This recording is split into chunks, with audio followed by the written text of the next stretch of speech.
Hi, and welcome to S for Science. And in the year 2000, the Nobel Prize winner in chemistry Paul Crutzen proposed the creation of a new geological era called the Anthropocene, defining this as the time in which humans have made impacts on the planet that, in addition to being very considerable, they will last for millions of years.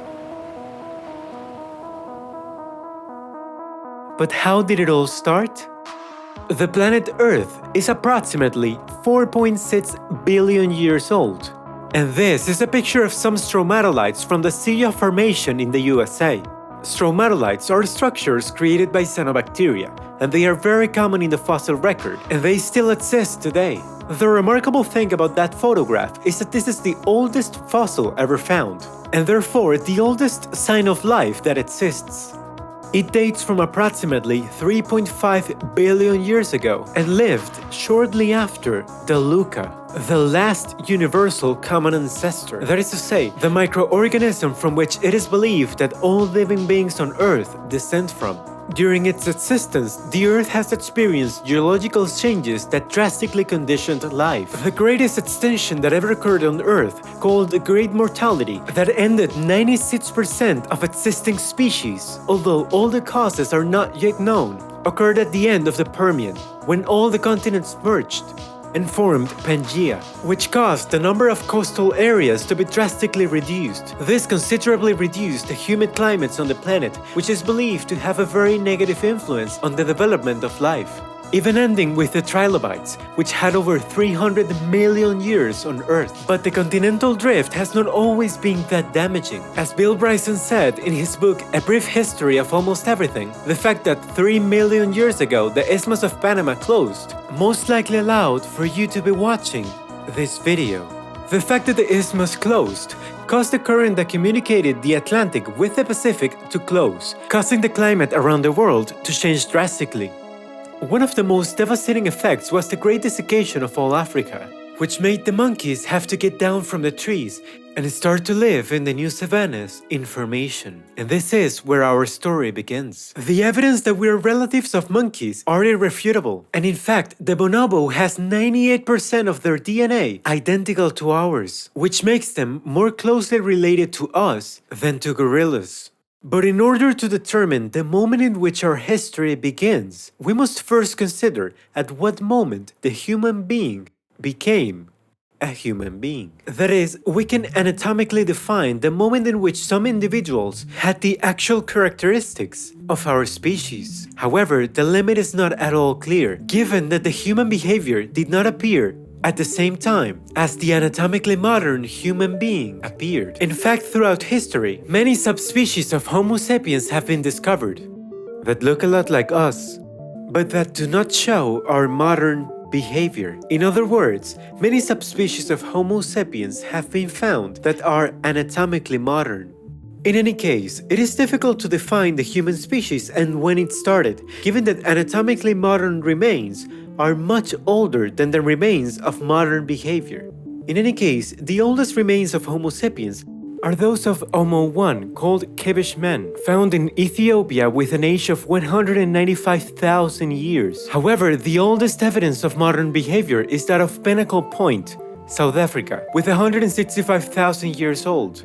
That is to say, that in this small interval of 30,000 years, men went from only anatomically modern to the modern men that we know today as Homo sapiens sapiens. However, within the genus Homo, our genus, there have been other species. Currently, there are 14 considered, and they are all extinct, except one, us.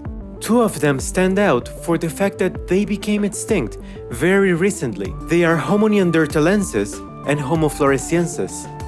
Homo floresiensis were small hominids that were approximately 1 meter tall and weighed 25 kilos. They lived in an island in Indonesia and became extinct only 12,000 years ago. The remains were found in 2003 and caused a real revolution, since if these remains were found on that island, it could be that on another island there were other remains of other species of Homo. And even on a less explored island, there could be another species of Homo still living there.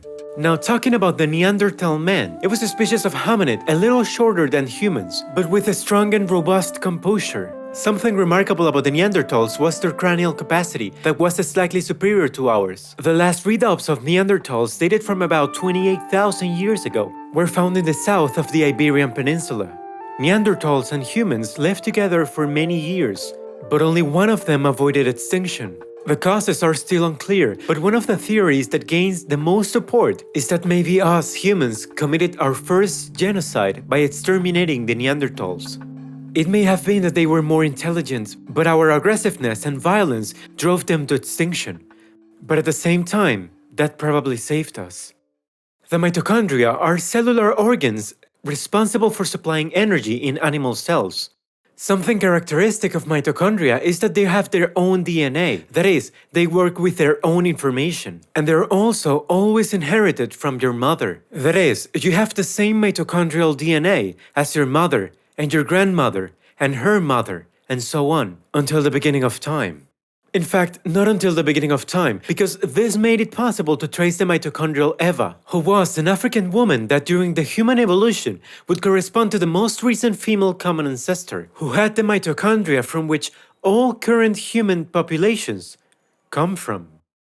Mitochondrial Eva is metaphorically a great-grandmother that we all share. But she's not the only great-grandmother from whom we come from, because this would have made the species genetically unviable, as in the cases of threatened species. When tracing with genetic mechanisms the family trees of various populations that inhabit the planet, coincident branches are found in different populations, until at some point in all of them a common branch is found, allowing to trace the trips that humans did since their appearance. The expansion of humans around the world did not begin until 50,000 years ago, ending around 12,000 years ago, when we were already in almost all ice-free areas of the planet.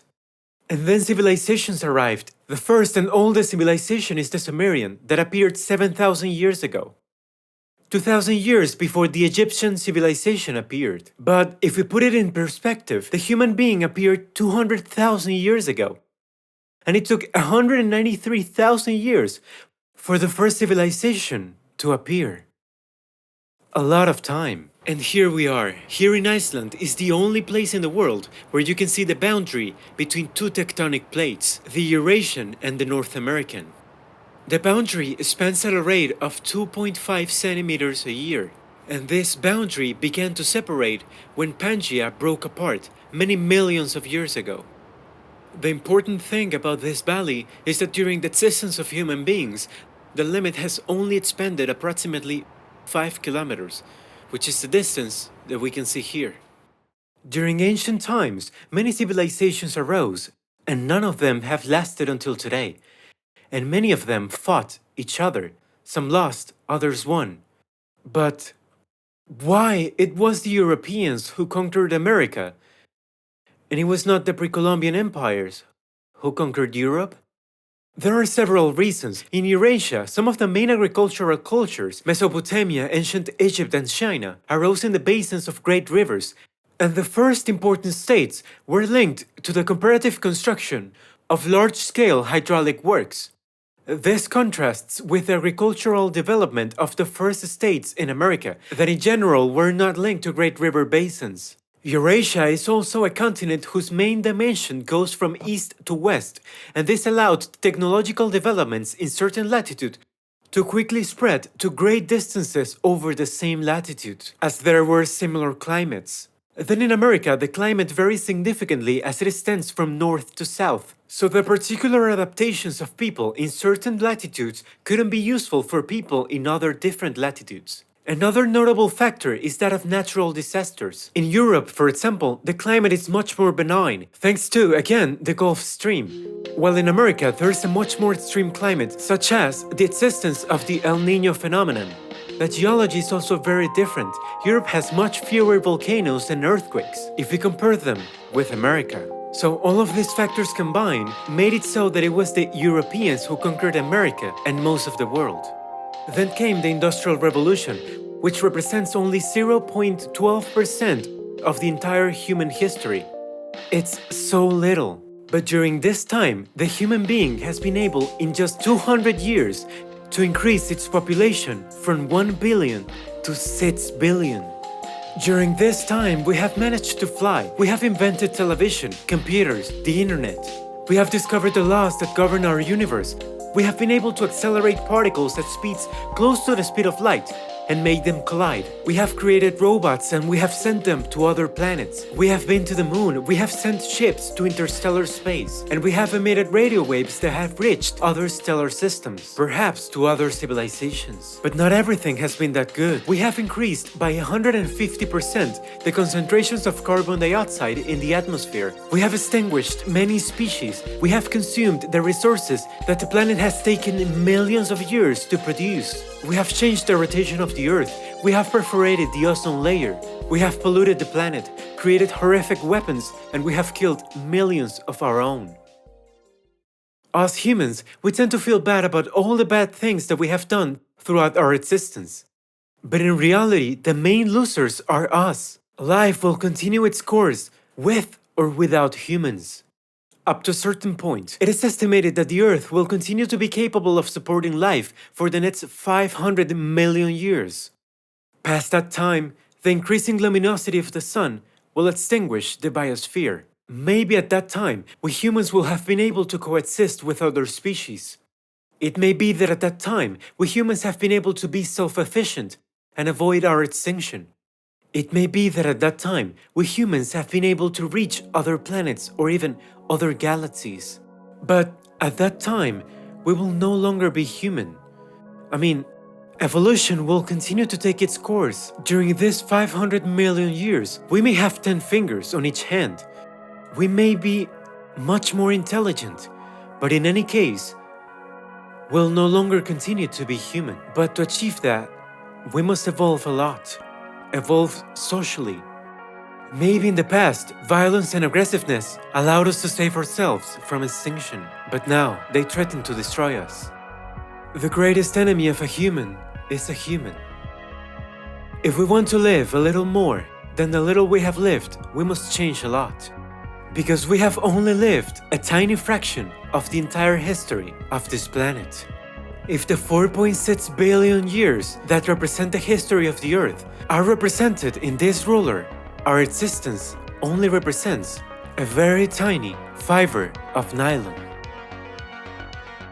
Thank you very much for watching the video, and goodbye.